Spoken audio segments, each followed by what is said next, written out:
Que la paix et la grâce de Dieu soient avec vous. Bonjour, bonsoir, dépendamment à quelle heure que vous attendez nous. Nous moments ça, nous très heureux pour nous avec vous sur chaîne nous, Jésus-Christ le seul dominateur. Et n'a pas vite avec tous les amis qui suivent nous dans moment ça, mais qui beaucoup abonnés avec chaîne là. N'a pas vite capable faire ça dans moment ça. Et tous les amis qui déjà abonnés, n'a pas vite pas oublier toujours commenter, liker et partager toutes les émissions yo. Son façon pour permettre que l'évangile propagé et véhiculé et toucher plus d'âmes que possible. Nous te remercions déjà parce qu'on fait ça.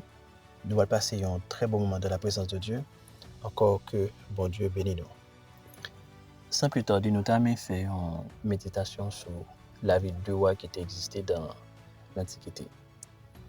Nous avons fait un parallèle entre la vie de roi Sao et puis ensuite analyser un peu le discours de roi Sao pendant fin jour.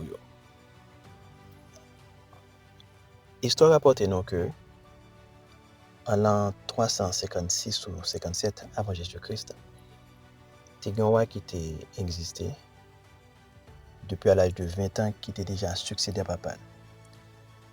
Monsieur était très ambitieux. Monsieur était un visionnaire, c'était un conquérant. Et monsieur vraiment c'était un guerrier qui était extrêmement puissant. Depuis l'âge de 22 ans, monsieur était commencé à conquérir des territoires, vaincre des plus grandes nations à l'époque, vaincre plus grande armée à l'époque. Donc vraiment, monsieur, c'était un fameux guerrier. C'est un Macédonien, non, c'est Alexandre le Grand, qui c'est petit Philippe II. Dans l'époque, Alexandre le Grand, c'est un des plus grands rois qui était existé. Et l'armée était vraiment moderne, c'est une armée qui était vraiment innovante, c'est une armée qui était vraiment puissante.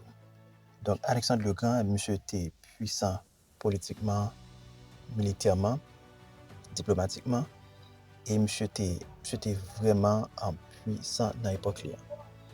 Et nous sommes capables de comprendre loi guerre même, à chaque territoire ou à chaque nation que vous vaincrez, toute richesse qui était donc au point comme butin. Même si ce n'est pas l'or ou bien diamant ou bien des pierres précieuses, mais quelle que soit la richesse qui était, il est capable des richesses agricoles, donc bétail, et pour prendre, donc c'est loi guerre même. Et à l'époque, c'était coutume, quel que soit roi qui gagne en bataille avec une autre nation, de toujours ramasser des butins. Donc, nous pouvons comprendre que Alexandre le Grand, qui commençait à conquérir des terres depuis la Grèce jusqu'à l'Inde, tout territoire ça que monsieur prend. Donc, nous pouvons imaginer en quantité de richesse, monsieur, et tape accumulé dans la trésorerie. Donc, pour dire que Alexandre le Grand, c'était un roi qui était dans l'opulence, qui était extrêmement riche. L'histoire révèle nous aussi des rois qui existaient après Alexandre le Grand. Je sais une petite David qui t'a dirigé en Israël, c'est Salomon, qui était un visionnaire, qui était un bâtisseur, qui était un homme qui était très ambitieux. Et Salomon était très sage. La Bible rapporte nous que Salomon était extrêmement puissant. Bien qu'il n'ait pas fait guerre, il n'ait pas conquérir des nations, même par la force, même Alexandre le Grand fait, mais monsieur était conquérir des nations par sagesse et par richesse que il gagné. Donc, Salomon, d'après études, il a essayé de faire pour révéler par rapport avec la richesse que il gagne. Il y aurait que richesse Salomon estimé à plus de 700 milliards de dollars, donc si on a essayé de convertir de nos jours. Donc, comme Alexandre le Grand, Salomon a vécu dans l'opulence, c'est un roi qui était vraiment richissime. Et si on regarde dans Ecclésiaste chapitre 2, nous avons en quelque sorte le discours de Salomon par rapport avec la richesse, j'ai décrit qui j'ai vivre. Donc, tout ça pour montrer que vraiment Salomon, c'était un roi qui était extrêmement puissant. Et puissant tout, politiquement, militairement, diplomatiquement. Donc, Salomon, c'était un roi qui était extrêmement puissant.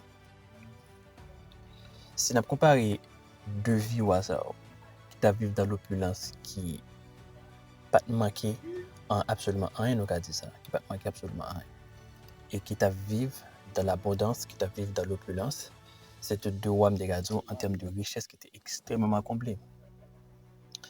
Maintenant, est-ce que richesse c'est un mauvais bagage? Mais non. Richesse pas mauvais bagage, dépendamment de qui gens que vous fait richesse. Et richesse est capable de prendre de différentes formes. Richesse est capable de prendre capable de différentes manières. Parce que effectivement, des monde richesse c'est santé, c'est qui gens que prend soin de tête, qui c'est une très bonne chose. Des monde richesse c'est qui gens que manage entreprise, qui sont très bonnes choses. Donc des monde richesse c'est famille, donc qui gens que chaque jour il y a défoncé, chaque jour qui gens battre pour prendre soin famille, pour subvenir à besoins familiaux. Donc c'est très bien. Alors Dieu par contre la richesse, quelle soit forme richesse, Dieu par contre. Donc au contraire, même c'est la volonté de Dieu même pour nos riches. Dans tout aspect de la vie. C'est la volonté de Dieu même pour nos riches dans tout domaine de la vie. Donc c'est la volonté de Dieu même pour que nous comblions nos riches. Donc ça, il fait partie de la volonté de Dieu.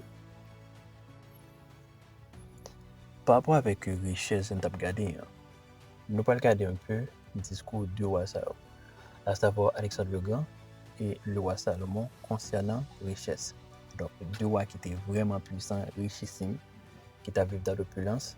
Nous allons essayer de regarder un peu le discours de M. Sao par rapport avec richesse. Alexandre le Grand, le fameux Alexandre le Grand, avant que monsieur t'ait mort, il était convoqué généraux pour le faire généraux trois demandes, trois volontés. Première volonté que le demandé à généraux, il dit comme ça que l'aile mourir cercueil qui porté le livre que ce soit des éminents médecins qui porter cercueil.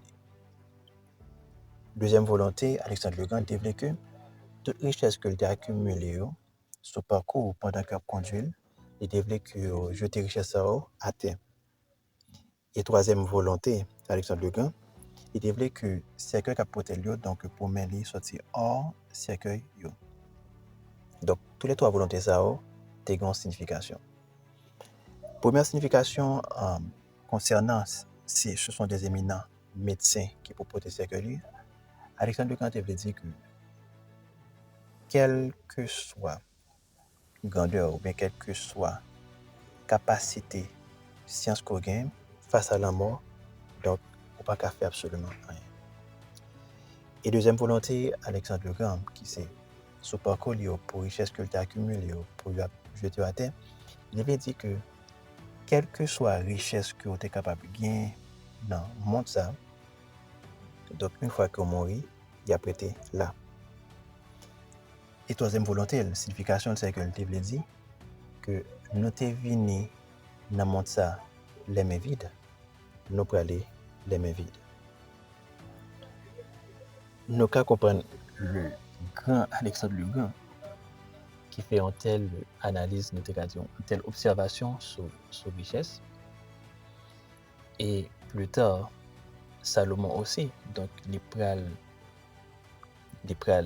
discours concernant richesse, gloire, ou du moins tout ça que nous sommes capables d'accumuler dans le monde. Si nous lisons dans Ecclésiaste chapitre 12, versets 15 et 16, il dit ça que écoutons la fin du discours. Crains Dieu et observe ses commandements. C'est là ce que doit faire tout homme. Donc, nous avons un discours Salomon le plus profond que par Alexandre le Grand. Salomon voulait montrer de manière claire. Effectivement, même si nous sommes capables de lire tout le livre Ecclésiaste là, Salomon a décrit travail, richesse, donc tout bien que nous sommes capables d'accumuler dans le monde, ça, qui c'est très bien. Mais ça qui est vraiment important, c'est Jésus-Christ. Ça qui est vraiment important, c'est la parole de Dieu. ça qui est vraiment important, c'est avoir Jésus-Christ en tant que maître et sauveur. C'est ça que Salomon a essayé d'écrire dans Ecclésiaste chapitre 12 là, pour montrer que c'est pour nous craindre bon Dieu et observer comme un bon Dieu. C'est juste pour dire que vraie richesse là, c'est dans bon Dieu que les. Ça fait que plus tard, Jésus-Christ, dans Marc chapitre 8, verset 36, il va clarifier, il va élargir le cadre là, il va bailler toute signification à ça Salomon a dit. Pour lui dire, qui ça t'a coûté avec un nom pour le monde là? Monde là traduit dans le sens richesse, gloire, nom, autorité, sagesse. Donc, tout ça, yo bien, tout ça, Dieu par contre, une fois qu'on fait de manière licite. Donc, mais il dit comme ça que, mais qui ça t'a coûté nous, pour nous gagner le monde et pour nous perdre l'âme. C'est juste pour dire que, ou même capter de nous, dans le moment ça, c'est que vraie richesse là, n'est pas le côté que dans Jésus-Christ. Vraie richesse là, n'est pas un l'autre endroit, mais c'est dans Jésus-Christ. La dire encore, Dieu par contre qu'au travail, Dieu par contre que famille a bien fonctionné, Dieu par contre que entreprise au travail a bien fonctionné. Mais ce qui est vraiment important, vraie richesse là, c'est gagner Jésus-Christ en tant que maître et sauveur pour gagner la vie éternelle qui ne peut jamais finir. Nous avons invité avec tous les amis qui attendent nous, qui peuvent gagner vraie richesse. Même si vous vivez maintenant dans l'opulence, vous vivez de manière aisée, mais nous avons invité dans ce moment ça. Pour capable prendre vraie richesse qui c'est Jésus-Christ. Parce qu'après la mort, tout n'est pas fini. Après la mort, c'est pas le néant. Donc ça fait que nous avons invité dans ce moment ça. Ou même amis captant de nous, qui pour gagner vraie richesse là, nous avons invité que capable prendre dans ce moment ça même. Et Jésus-Christ a nos bras ouverts pour capable par la vie éternelle. Encore merci parce que vous avez passé du temps avec nous, d'attendre nous, que bon Dieu est capable de bénir. On nous prie ensemble. Céleste Père Jésus-Christ, nous te remercions pour le moment que nous avons passé ensemble. Nous te remercions parce que vous avez fait nous connaître que vraie richesse, c'est vous-même. Et nous avons demandé dans ce moment avec tous les amis qui attendent nous, tous les amis qui suivent nous, qui peuvent gagner vraie richesse. Nous avons demandé dans ce moment même que vous êtes capable de convaincre, de toucher le cœur, pour capable de finir à vous-même. Pour gagner vraie richesse qui c'est vous-même, qui c'est la vie éternelle. Parce que vous dit très clairement dans la parole, vous dit que qui ça t'a coûté avec un homme pour le monde là, mais s'il perdu l'homme. C'est pour raison ça nous demande dans le moment ça même qu'on va toucher les amis nous, qu'on va toucher tout le monde qui attend mais qui peut gagner, qui peut accepter en tant que maître Seigneur dans la vie. Que capable faire grâce dans le moment ça. Parce que bras ouverts pour recevoir tout le monde qui veut venir à nous-mêmes. Convaincu dans le moment ça, c'est pour ça que nous prions. Dans le nom de Jésus-Christ qui vive, qui a régné au siècle des siècles. Amen. Amen.